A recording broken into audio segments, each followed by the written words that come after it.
I know for the longest time, even though we were hearing a lot about vaccinated people getting infected, for the longest time the numbers were, well, it's less than 1%. Less than 1% of vaccinated people are getting infected. With Omicron, is that a whole new ballgame? Are those numbers out the window?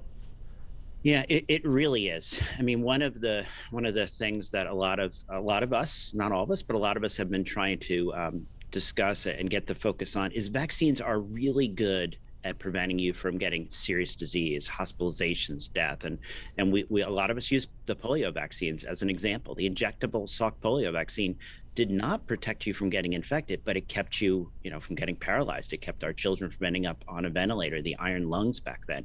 The vaccines still continue to do a really good job of reducing your chance of hospitalization, ending up on a ventilator, and death, but they're not as good, particularly with just 2 doses, at reducing your risk of infection. Even 3 doses, we're still seeing infection. So you're in that crowded situation. Mm. Somebody there has Omicron, they're coughing, they're sneezing, they're talking, they're singing, whatever the Right. situation is. You have a somewhat reduction in your chance of infection.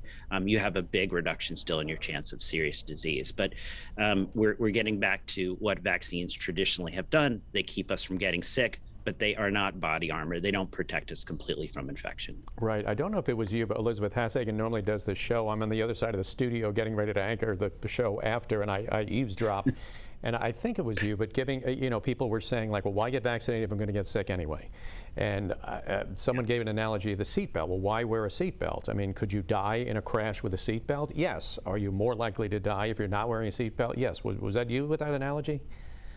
It is. I'm old enough to remember the days when there was, the uncle having the discussion about how he kept his windows rolled down and the seatbelt off because he wanted to be thrown clear Right. of the accident at 65 miles an hour. Oh, boy. Um, so, seatbelts do not prevent you from getting into an accident. Airbags don't, prevent you from getting hit by something. But should you get infected, should you get into an accident, they really reduce your chances of, getting disfigured, ending Sure. up with Sure. a tube down your throat in the hospital, et cetera. So yeah, they do what we've traditionally known they've done, but they don't do everything that everyone wants them to do.